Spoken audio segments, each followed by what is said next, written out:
Welcome back, Rankers. Had a lot of interest last week from the comment spam that happened to our own site. This week I wanted to take you back to basics with your keywords, a couple of things to look at, and why it's so important to get those keywords right. Now, if you're not using Google Insights for search for your keyword analysis, then you're probably not doing very good keyword analysis. That's okay. That's why there's companies like ours to do it for you. So, if you need someone to do it, we're here. But if you're doing it yourself, go to Google Insights for search, and this is a really good example that I use a lot with clients to show how different simple phrases can be as far as search volume goes. What Google does is that it gives you a relative score where you can compare phrases. So it's not an actual number of searches per day or anything like that. It's purely about how popular one phrase is in relation to another. So for instance, let's go share market. And I'm looking worldwide over the last 12 months. Now, of course, in October last year, it peaked for some strange reason, that particular phrase. And these ABC down here around this side are news articles that came out around that time. So what Google's doing here is it's joining up articles that it's getting from its news database in with the search volume. So you can see maybe sometimes, it doesn't always happen, but a news article can result in the peak of a phrase. Okay, so that's worldwide. We're looking at the last 12 months. Now we can add another search term here and compare it. So stock market is a good one. What's the difference between the share market and the stock market? Well, quite frankly, I've got no idea. I'm sure there is a difference. I don't know what it is, though. Do a search on that, and we can see there's a really stark difference there. Before when we were looking at this blue line here, it was peaking around October 2008. But when we add the stock market phrase to it, we can see that the stock market absolutely blitzes it.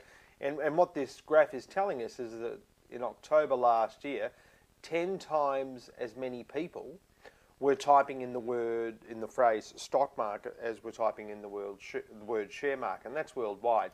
Now I can drill down to Australia. Google will also, and you can see in Australia, it's a fairly similar. So maybe share market's a purely Australian thing. From that graph, that's what I would take from it. Maybe it's not an American thing, and I'm sure our American viewers will tell me. But this section over here where it says all subregions, I don't trust that a lot. The main reason is because Google's getting a lot of that information from your IP address, or the people that use the search engine. It's getting it from their IP address. And depending on where your internet service provider is based, that can change. To give you for instance, years ago I was with an ISP called Swift. They were based out of Perth. And every time I went and Googled something, I was getting Perth results. So from that experience, I tend not to trust that sub-regions as much as I do, say, the country level data. Okay, that's the first thing. Second thing I wanted to show you today was some quick information about how you get your videos ranked in YouTube. In case you didn't know, YouTube is the world's second biggest search engine after Google.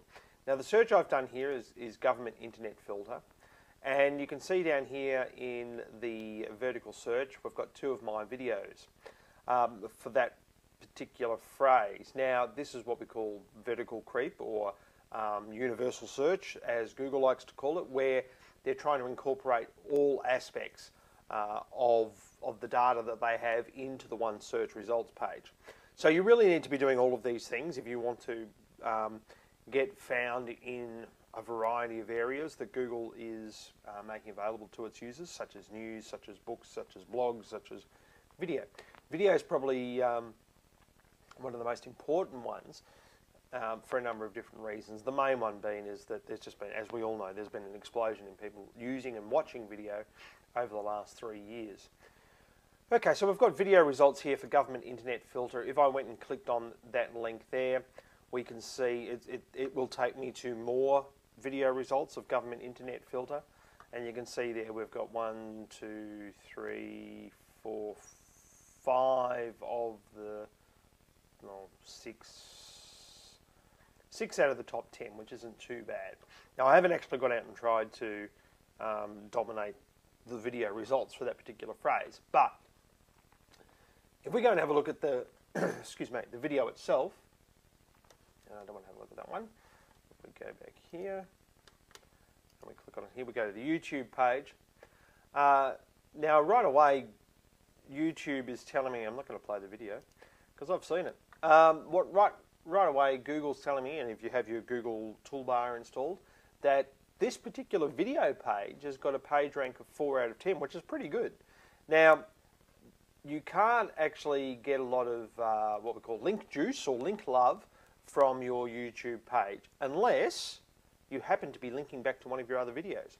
Because Google, who owns YouTube, what they have done is that any links that you put in your description up in this section up here, they will, if you're linking to outside somewhere, they will automatically insert what we call the nofollow tag, which basically says to the search engines, pay no attention, move along, nothing to see here. So you're not going to get any link love from that, or link juice. But what you can do is link to another phrase, or sorry, link to another video of your own if you want, with the keyword in the phrase. And that will help promote your other videos. Now, the reason this video ranks #1 for government internet filter is a couple of things.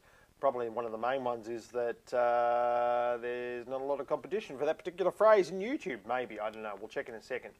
But up here in the title, we've got government internet filter, and we've got internet here in the description tag. I didn't use the description tag very hard with this. If I wanted to really try to rank well for that particular phrase, which I'm not that keen on doing, I probably would have started the actual description here off with government internet filter as well. So the same sorts of things are applying in your YouTube videos as what applies to your normal SEO, where you get your keywords up here in your title, you get them as close to the description tag as you possibly can, and what that will also do, it will also open up your videos to other related videos, and you will start to get some related video love, if you like, so that when someone else is searching for, let's go and search for government internet filter now within, well,